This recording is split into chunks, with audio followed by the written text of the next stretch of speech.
It's opening day week for Major League Baseball. So on this podcast, I'm going to be giving you my 2023 season predictions, including the Atlanta Braves winning the NL East for a sixth straight season. I'll give you all those predictions on this episode of Lockedon Braves. So let's get into it. You are Locked On Braves, your daily Atlanta Braves podcast. Part of the Locked On Podcast Network, your team every day.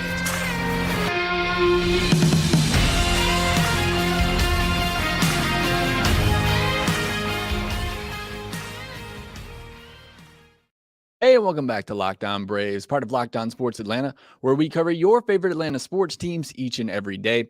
I am your host, Jake Mastroianni. You can follow me on Twitter at shortstopball. Also, make sure you check out the podcast on Twitter at lockedon_Braves. If you're watching on YouTube and you're new, do me a favor, hit that subscribe button. Also, if you're watching this video there, hit that thumbs up button to help support the show. You can also see my written work over at bravestoday.com. You can see my written work on the Braves as well. And you want to follow me on Twitch, you can do so at twitch.tv/shortstopball. I'll be live there after this episode on Monday night. I'll also be there streaming live during the Braves game on Thursday as well. So come join me over there. And thanks as always for making Locked On Braves your first listen of each and every day. We post episodes daily, 5 days a week, Monday through Friday, and are free and available on all platforms. This is our 2023 season prediction episode. I'm going to be giving you everything from Braves win totals, home run leaders, strikeout leaders, who's going to win each division, who's going to win the World Series, and who's going to win the end of season awards. We'll be talking about all of that. Let me know your predictions in the comments section below on YouTube, or hit me up on Twitter as well. Love hearing other predictions, so make sure that you send those in to me there. Well, let's dive into these predictions. The first one being Braves win total for the upcoming season. And you've been listening to the podcast for a little while now. You probably know where I'm at. I've been set on 97 wins with the Braves for a while this year. I think that's going to be the sweet spot. I know everybody's going to say that's a step back from last year, but 101 wins is really, really tough to do, and it's especially tough to repeat. So getting to 97 wins is nothing to scoff at, and I still think, if you're projecting or predicting what's going to happen in a season, predicting 100-plus wins, it just doesn't happen very often. Braves hadn't done it in 20 years. So for them to do it again, could they do it? Do they have a team that's good enough to do that? Sure, but it's just really hard to predict that happening again. But I think 97 wins, that's still a really strong prediction and would be a great total if the Braves could reach that. And I certainly think that they can. Next prediction is the Braves home run leader. And there are several candidates who I think could lead the Braves in home runs this year. Austin Riley, Matt Olson, Ronal Acuna Jr.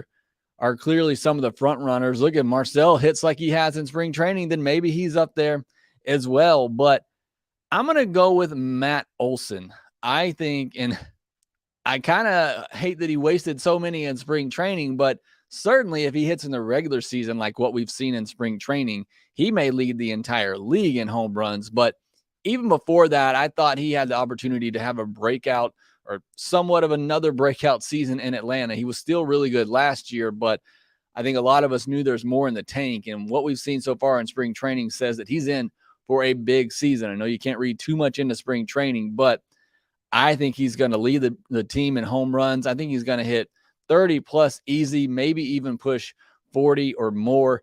I think it's going to be a big year for Matt Olson, and I think he leads the Braves in home runs. Now, as far as the RBI leader for the Atlanta Braves, for this, I'm actually going to go with Austin Riley, who's going to be batting third in the lineup, and I think he's going to have a great season as well, an MVP-type season, but batting third behind Acuna. If Olson doesn't hit a home run to drive them all in, Austin will be there to clean things up. So I'm going to go with Austin leading the Braves in RBI, maybe 100, 120. I mean, I think it's going to be that type of offense. You're going to see some gaudy numbers like this. Going back to the home runs, Nicholas Coruscant says Olson for sure is going to lead in home runs and says the Braves can definitely win 101. 97 is a good set number, but can definitely see them hitting that and more potentially. And I agree as well. I think they certainly could, but again, I think 97 is that sweet spot. Braves stolen base leader this year. Again, I think there's several candidates for this as well between Acuna, Harris, maybe even Albies. But I'm going to go with Ronal Acuna Jr. I think he wants that 40-40 season. I know I do. Selfishly, I want to see him get it. He came so close a couple of years ago.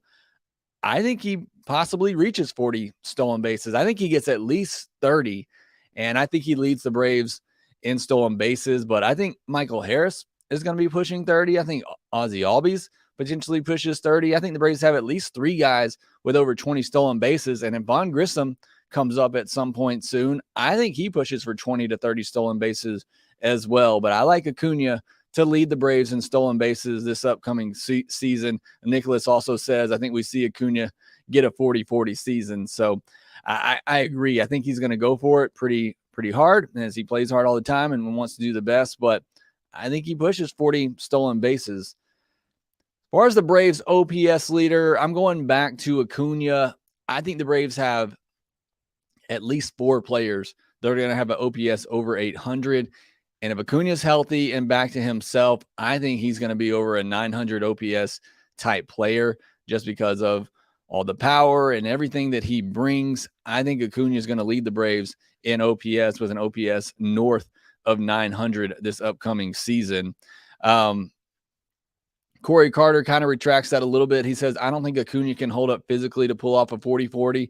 And that's my only concern. Look, if he is healthy, I think he can definitely do it. But again, once we get mid-season, how are things responding with the knee? Does he continue to get to play every day? That is certainly a worry that I have with him. But if he's healthy, I think he gets there for sure, or at least has the ability. William Fulgham says Harris leads the Braves in stolen bases. I could certainly see that as well. I think Harris and Acuna will be 1-2, but I'm going to give Acuna the nod because he'll be batting leadoff, probably get more at bats, more opportunities.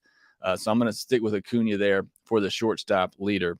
As the Braves, switching over to the pitching side, the Braves ERA leader, I'm going to go with Max Fried, and this is obviously of the starting pitchers, innings pitched. I'm going to go with Max Fried. I think he still has an ERA below 3, maybe 2.8, somewhere in that range. I really wanted to go Spencer Strider here, but I'm going to pump the brakes a little bit on Spencer Strider this upcoming season.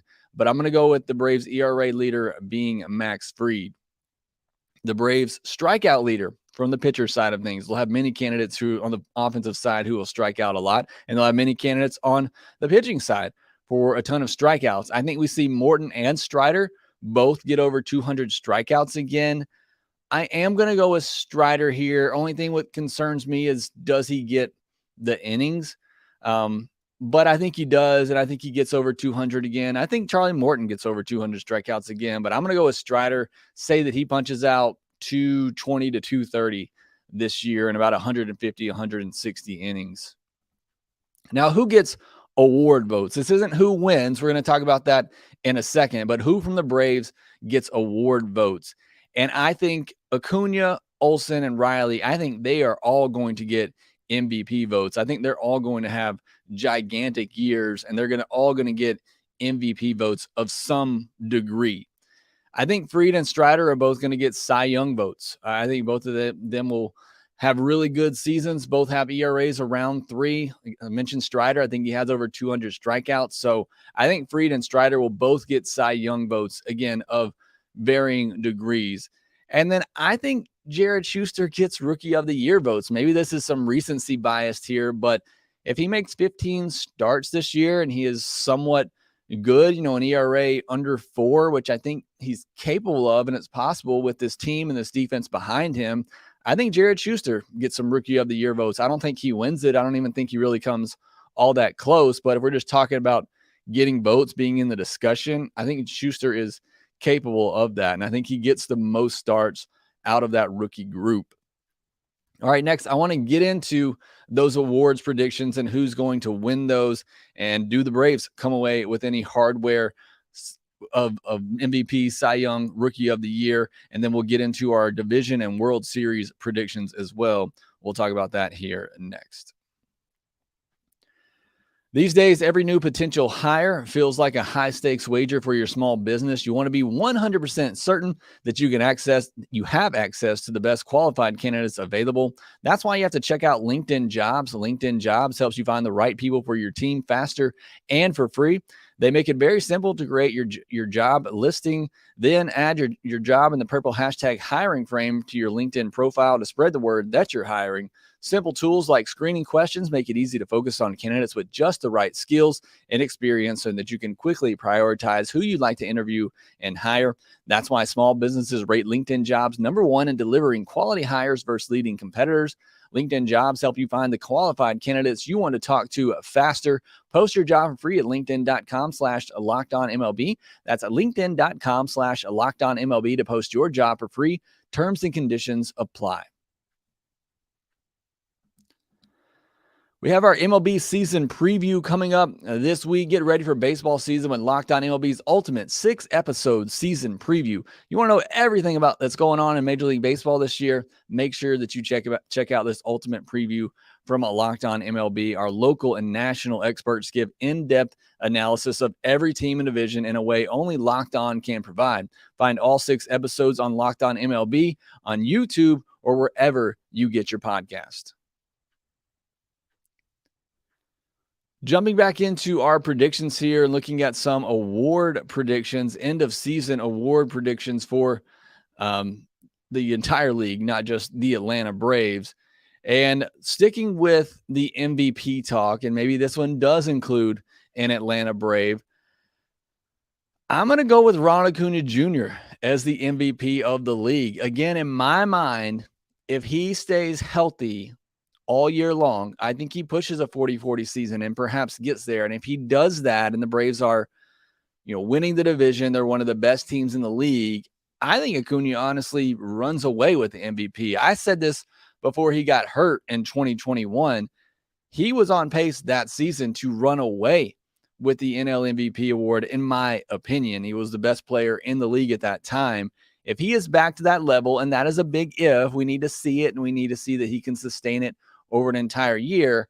But if he is, I think Ronal Acuna Jr. is the best player in the National League, and I think he wins the MVP award. Obviously, I think Olsen and Riley will be in that discussion as well, and I think they'll get a lot of votes. But for me, a healthy Ronal Acuna Jr., a 2019-2021 version of Ronal Acuna Jr. wins the NL MVP if he's like that and can sustain it for an entire season.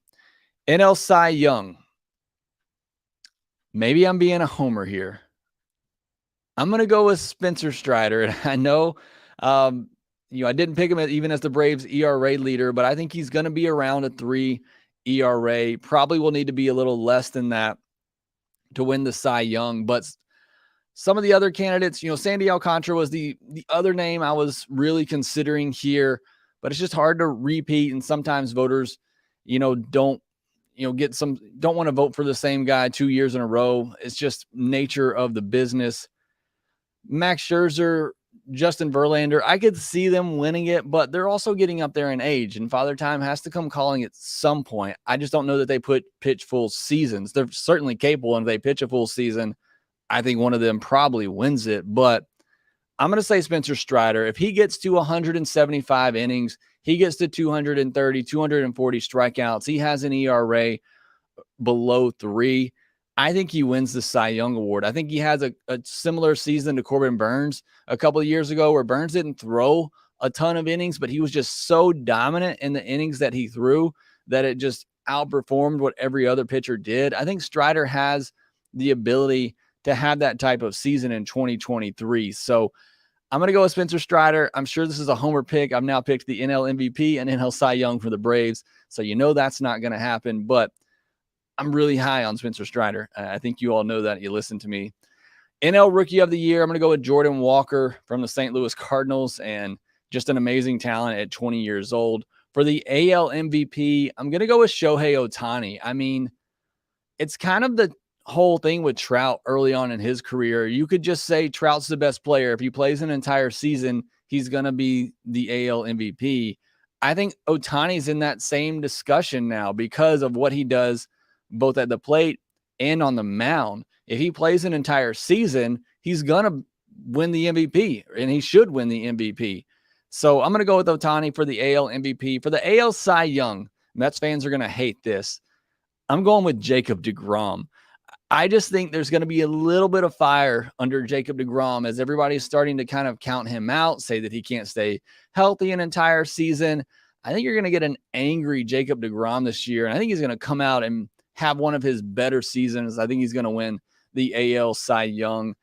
AL Rookie of the Year, I'm going to go chalk here with Gunnar Henderson. Honestly, just don't know a ton about the other rookies in that league. I know there's some other good ones over there, but I'm going to go with Gunnar Henderson for AL Rookie of the Year. Now, getting into division winners and predictions for division winners, I'm going to go, again, I'm being a homer, but I'm going to go with the Braves in the NL East. And I said this even on our NL East preview that we did with all the other Locked On hosts from the division. I just think the Braves are the deepest team in the NL East and perhaps in all of baseball. I mean, you look at what the Braves have. One of my worries coming into spring training was their lack of middle infield depth. Now they have Vaughn Grissom and Braden Shoemake at the AAA level, ready to jump up if needed. That's great minor league depth. You look at their outfield depth now. Eli White, Forrest Wall had strong spring trainings. Is it real? I don't know, but they've at least proven that maybe they deserve a chance. Sam Hilliard had a good spring training. I think Eddie Rosario is going to have a bounce back year. So I think there's a lot of depth there now in the outfield and at the DH as well. If Ozuna doesn't work out, then I think you can, cut ties with him, put Jordan Luplow in there, do some type of platoon situation with the DH. I just think the Braves have so many options. And then on the pitching side as well, I mean, there are 4 or 5 guys just waiting to get their chance in the starting pitching rotation and the bullpen. I mean, it is very, very deep. So I think this is just a very deep Atlanta Braves team that's going to hold up better than most over the entirety of 162. So I'm going with the Braves to win the NL East for a 6th straight year. And the NL Central, I'm going with the Cardinals. I just think that's a very weak division. The Brewers could potentially compete, but there's also a chance that they trade Corbin Burns and Willy Adames by the trade deadline. So I don't know what's going on there. I hate it for my Brewers followers, but I think that's the Cardinals division. I don't think the Cubs, I know they spent some money this offseason, but I don't think the Cubs are there. So I think the Cardinals win that division pretty easily. All right, in the NL West, this one's going to be controversial because everybody's picking the Padres, and it almost makes me feel like how the Braves have been casted the last several years now. Everybody's gone with the hot offseason team and the Mets and the Phillies, and then it's the Braves who just quietly go about their business and win the division. I know this Dodgers roster isn't what we're used to seeing, but I just think they're kind of flying under the radar. Everybody's ignoring them and talking about the Padres and singing their praises. I think the Dodgers are going to come out and win the NL East and prove that they're still the toast of that division. So I'm going to go with the Dodgers in the NL West. That's a bit of a surprise pick. In the AL East, this may be another little surprise pick. I'm going to go with the Blue Jays. I just think they're a little bit deeper than the Yankees. So I'm going to go with the Blue Jays, and I'm going out on a limb here too. I'm making some pretty bold predictions. But in the AL Central, I'm going to go with the Chicago White Sox. I look at the White Sox roster, the Twins roster, and the Guardians roster, and the White Sox still look like the more talented roster to me. And I think new manager, I think Tony La Russa, Hall of Famer, has really just killed the White Sox in a team that is loaded with talent. And I just, think a new manager in there, a new voice, they can stay healthy. There's just too much talent there for them to be as bad as they have been. So I'm going to go with the White Sox, say they get it together this year. In the AL West, I'm going with the Astros. I mean, pretty obvious pick there. I think they're one of the best teams. I think them and the Braves are, well, we'll wait a second on that. But I'm going to go with the Astros in the AL West. All right, my wild card teams. NL1 wild card, I'm going with the Padres. I know I didn't pick them to win the West, but I do think they're going to make the postseason and be a very good team. Go with the Mets as well. Same thing. I think, they can definitely compete for the NL East. I'm not trying to say that the Braves are, head and shoulders above the Mets. I think it'll be a tight race, and I think the Mets will be very good. And I think they make the postseason. They win 90-plus games. I think the Phillies get that 3rd wild card spot. I know there's some worry now with some injuries, and I do think they are very thin. Especially in the pitching. But, if Bryce Harper comes back sooner than expected, that's going to be a big lift, especially with the unfortunate news to Rhys Hoskins. But I still think the Phillies, get into the playoffs. They probably have around 90, 91, maybe 92 wins as well. In the American League, I have the Yankees getting that first wild card spot, then Cleveland. I just think over 162 with their pitching and the way that they play, I think that wins over a longer stretch, over a long season. Don't know how successful they can be in the postseason, but over a long season, I think that plays well for Cleveland, and I think they get that second wild card spot. And this is wishful thinking just because I want it to happen so badly. But I'm going to say the Angels sneak in with that third wild card spot in the American League. Just please, please, everybody, fingers crossed. Can we get Mike Trout and Shohei Ohtani in the postseason? I do think the Angels have done some good things. Go listen to Locked On Angels if you're just, I'm somewhat of an Angels fan just because I like watching Mike Trout and obviously Ohtani there now. But they do a great job on that podcast. They're very positive, and they like the things that Perry Manassian has done over there. So, again, fingers crossed. I want to see the Angels get into the postseason. All right, now for my World Series prediction and winners. I hate predicting my own team to win because then you almost feel like it's never going to happen. But I'm going to say we get a 2021 repeat. And I think it's going to be the Braves and the Astros. I still think the Astros are head and shoulders above the rest of the American League, in my opinion. I think they're still the best team in the American League. And when the Braves were playing their best baseball last year, they took 2 out of 3 from the Astros at home. And even the Astros announcers there said it was the best team the Astros had played all year. If we get that version of the Braves this year and these two teams meet in the World Series, I think the Braves win it again. And it's kind of like a round 3. You had Braves and Astros 2021. Braves didn't make it in 2022, but I still feel like the Braves were probably the second best team in the league behind the Astros. I do think the Astros were better last year, but I think this Braves version is better than last year's team, which won 101 games. And I think the Astros are still the best team in the American League. So I got the Braves over the Astros in the World Series. Feel free to roast me in the comment section if you don't agree, but those are my picks. That's what I'm going with. Let me know your picks. Would love to hear from you.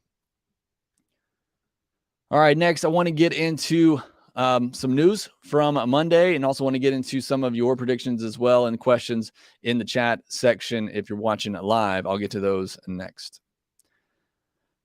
The Built March Madness bracket is here. We know you have a favorite bar or puff, and now's your time to make it count. Go to BuiltMarchMadness.com to vote for your favorites. You know that I'll be voting for the cookies and cream bar, and if you want the Braves to win the World Series this year, as I predicted, you'll go vote for that bar as well. Go support your team. Go support your bar or puff.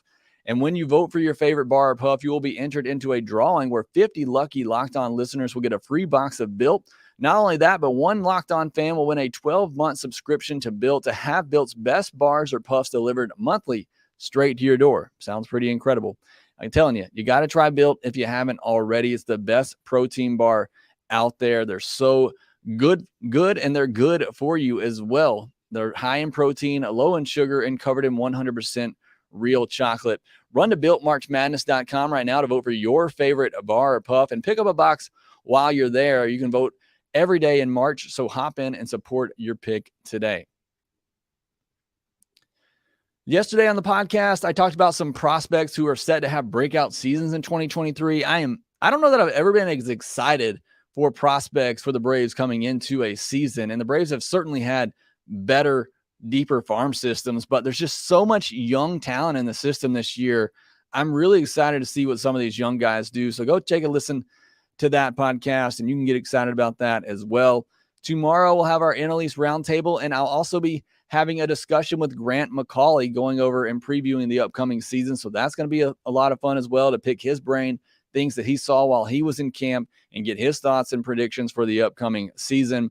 And then we'll have our series preview for the Nationals on Thursday, and then we'll have the postcast. Me and Grant McCauley will be returning for that. That'll be after the game on Thursday. And then Friday, since it's an off day, we'll have our first mailbag of the regular season. So a lot going on in the podcast this week. Plenty of Braves content to get you ready for opening day and the upcoming season. Now, a couple of news and notes from Monday, specifically Monday's game, where you saw the power display for the Atlanta Braves. Matt Olson hit another home run. Sean Murphy went deep as well. But I want to focus on Eddie Rosario, and I saw some people in the comments talking about Rosario. I wrote an article on Braves Today. That's bravestoday.com. You want to go check it out. But I wrote an article, what could we expect from a healthy Eddie Rosario? And from 2015 through 2020, Eddie Rosario was a 270, 310, 440, 470 slugging percentage type of player who was capable of 20 plus home runs and always had an OPS plus over 100. We obviously didn't see that last year. He didn't see anything, and that's why you saw his strikeout rate jump up 100 points, 10%. You saw it go from 14% where it was for the last 3 or 4 years up to 25, 26%. Clearly, the guy could not see, clearly. And now that he can, and you're seeing that in spring training now, you're seeing him make more contact. He struck out 4 times in 26 at-bats in spring training. You're starting to see the power come as well. 2 home runs since returning from the World Baseball Classic where he had 2 home runs. So I think we're going to get that version of Eddie Rosario back, a guy that can hit 260, 270, never been a high on base guy, but even if he's around 310 and then 20 plus home runs, playing 120, 130 games on the good side of a platoon, I just think we're going to see that type of Eddie Rosario. It's not a guy who puts a lot of hard contact in play consistently, but he is a guy that puts the ball in play consistently. And I think we see that Eddie Rosario back this year. And we've seen signs of that throughout spring training and when he was in the World Baseball Classic. Charlie Morton's going to start the final Grapefruit League game on Tuesday, and then it is on for the regular season. The Braves will be off on Wednesday. They'll head to D.C. where it's going to be an early game on Thursday, 1 o'clock Eastern, 12 o'clock Central. So tomorrow's it. They're done in spring training. So you enjoy spring training, get your fill of it tomorrow, because then we are all done. All right, I want to jump into the chat section real quick. I got a lot of comments out here that I wanted to go through. Joe Wild's the one who I saw ask about Eddie. He says, Jake, Eddie has been mashing and Ozuna's approach looking good. Big bounce back for both. I certainly think it's possible. I just talked about Eddie. I honestly, I know Ozuna has maybe had the better spring. I feel more confident in Rosario because I really think his issues last year were that he couldn't see the baseball. So I think Rosario could at least get back to where he was, a 780, 790 OPS type of player. So yeah, I think there's definitely, Ozuna has looked better as spring training has gone on. I think there's definitely potential for both of those guys to have good bounce back seasons. Look, they cannot be worse than they were last year. So definitely looking for those two to bounce back. William Fulgham says, headed to DC to catch the first 2 games. That is awesome. William, I'm excited for you. That should be a lot of fun. Kyle says, anyone else scared that MLB is ranking us second in the power rankings? They normally underestimate us and we prove them wrong. Not used to them calling us as it actually is. Hope it ends up okay. That's my worry as well, Kyle, is that I picked the Braves to win and they seem to do better playing that underdog role. So a little worried about that. Yes, as crazy as it sounds. Corey Carter says, Jake, do you think we kept Grissom in the minors so we could hold on to Adrianza?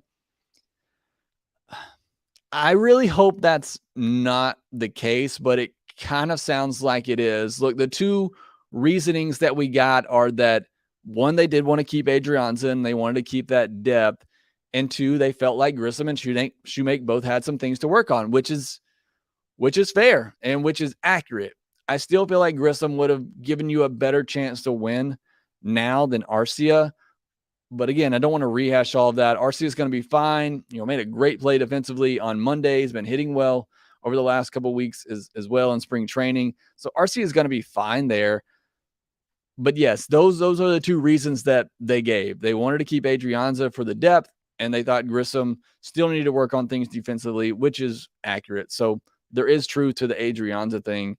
But I do also think they want to see Grissom just continue what he was doing in spring training. Same for Shoemake as well. Paul Bauer says, let's give it up to Orlando Arcia's first at bat at home. Let him know we back him. Yeah, he is great. I mean, I love Orlando Arcia, and I said it coming into the season.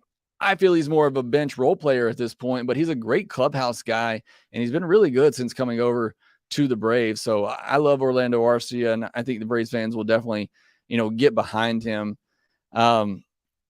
All right, sorry, a lot to get through here. I know I'm going to miss some of these. Thank you so much for joining and for the comments. Jose Ortiz, I think Albies has better chemistry with Arcia, and that had to do a lot with the Braves sticking with him. He will do just fine. Yes, I think he'll be just great there. Nicholas said even Kilpatrick looks really good. Yeah, that's my dark horse candidate that I talked about on the podcast yesterday. I love Kevin Kilpatrick. I think he has the opportunity to have a good year. Jeffrey Humphrey says Acuna is why I believe the Braves can win over 100 games this year. Yeah, if he has that MVP type season, certainly think they're capable of it. Jose also says Braves will win 105 games and will play in the World Series against the Yankees. So solid prediction there from Jose Ortiz. I'm just not sold on the Yankees yet. I don't know. To be quite honest, I focus a lot of my attention today on the Braves. You know, I used to kind of pride myself on knowing everything about every team out there, but I got so much going on and so much work focused on the Braves. They're really my main focus, and I don't know as much as I do nationally as I used to. Corey Carter says Albies is a big part of the team, honestly, maybe the heart of it, but that high leg kick will always prevent him from consistent offense. It will lend itself to hot and cold streaks as always. And I agree with both parts. I think Ozzie is the heart and soul of this team. And I do think he'll have hot and cold stretches as he always does. I think that's just going to be part of Ozzie's game. But in the end, you know, what we've seen when he plays a full healthy season, he's an all-star level talent. William Fulgham says if Ozuna and Eddie are hitting, no one will compete with the lineup. I agree. I think it's already the deepest lineup in baseball, but if those two get going, it can be even better for sure. Jeffrey also says Strider is simply awesome. Healthy, he's as good as any pitcher in all of MLB. I agree with that. Joe Wild says Braves will win it World Series this year. All right, too many people agreeing with me, too many people picking the Braves. We got to pump the brakes a little bit and give the Braves that underdog kind of reputation that they've had the last several years. William Fulgham, Braves win division, walking away 8+ games. Man, okay, we are getting aggressive with the Braves predictions here. Corey Carter says Harris could regress some this year. I could certainly see that. I still think even if he regresses to even a 750 OPS player, which would be a pretty huge progression, the defense that he would give in center field, would provide a lot for the Braves. Paul Bowers, Gwinnett game should be fun this season as well. Both teams should be fun to watch. Yeah, I mentioned this on the podcast yesterday. I cared nothing about looking at Gwinnett box scores last year. There just wasn't anybody there that inspired me. I will be heavily interested in watching the Gwinnett Stripers this year. There's a lot of players down there who are going to be interesting to watch that could have an impact on the season at some point. Jeffrey Humphreys, what's your opinion of Forrest Wall? I think he's a spark plug. I mean, the guy, he doesn't hit for a lot of power, but in today's game now with stolen bases being more emphasized, if he can get on base with that speed, if he can hit balls in the gap, I think he has the ability to be a real problem for other teams. So we'll have to see. Obviously he's going to have to go to AAA and prove that what he did in spring training was for real, like a lot of other Braves players who had good springs. But I just think with the rule changes and where the game's kind of going, where speed's being more emphasized, I think there's a opportunity there for Forrest Wall for sure. Corey Carter, I think Dodd helps us more than Schuster this year. That's possible. I mean, I could see that. I think both of them, have the opportunity to have an impact this year. And I think both will get, several starts throughout the season. And in my prospect rankings, I had Schuster 9 and Dodd 10, and I put both of them with the same ceiling as a number 3 starter. So I think they're both very similar. You could probably say that maybe Dodd has a little bit more upside just because of that fastball. But Jared Schuster may have one of the better changeups in all of baseball as well. So that's a plus pitch for him. Kyle Knapp says, I believe this year the division truly runs through us. Mets are worse than last year. They just are. The Phillies don't scare me one little bit. We are getting confident here on the podcast today. Joe Wild, I think Schuster breaks out this year. I think he's going to have a solid season as well. William Fulgham, I know it doesn't mean as much as years ago, but Braves have 3 20-game winners. Don't know about that. We don't see too many of those anymore. I think Max Fried leads the team in wins with 18. I'm going to go with that as my highest win total for a Braves pitcher. Nicholas says, especially with Ignacio Alvarez looking pretty good. He's only 19, but still Conley would be better off. I know there's a conversation here going on with Conley and others. I feel much better about the Braves' infield depth after spring training. Corey says Jake has his homer hat on tonight. I sure do, and it's making me feel a little bit uneasy with everybody else kind of agreeing with me. Again, the Braves have seemed to do better when everybody's sleeping on them. Jeffrey Humphreys, top to bottom, the Braves lineup is so solid. What's your opinion of our weakest link in the lineup? Well, right now it's shortstop and Orlando Arcia, in my opinion. That's why I think Grissom gives you a better chance to win, because I think even if Grissom isn't hitting, he shows the patience and ability to take walks. Now, Arcia was much better at that last year, and if that continues, then that could be solid at the bottom of the order. But I think Arcia is the weakest link. We got to see what happens with Ozuna and Rosario, but the bottom three have the potential to be weaknesses if Harris regresses. I mean, we can be pessimistic here and kind of go down that route, but I still think top to bottom, this is one of the deepest and certainly the most powerful lineup in all of baseball. Warren says, Braves looking really good to take the East. Offense looks good as well as the relief staff. I worry more about the health of the starting staff. The depth looks good, but somewhat untested. And that's, health, regression. Those are things that the team like the Braves, who are built to win, are going to be worrying about going into the season. And it's really, in my mind, the only thing that holds the Braves back is health. And if they have a couple of players regress, but in my mind, even if Harris regresses, even if Strider regresses, although Strider regressing would worry me a little bit more, because I think you need those two aces at the top in Fried and Strider. I think having those two guys be aces at the top of the rotation and be healthy for the postseason is the most important thing for the Braves in 2023. Jose, if shortstop doesn't work out, can the Braves put a package together for Adames by the trade deadline? Don't know how his contract is right now. He has one more year of control through arbitration, does Adames, so he's controllable through 2024.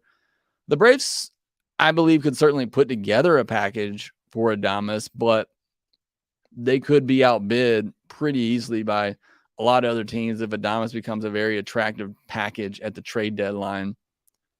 Corey says, I see 4 potential weak spots on the team: lefty, relief, left field, shortstop, and center field. I definitely wouldn't say center field is a potential weakness just because of what Harris brings you defensively.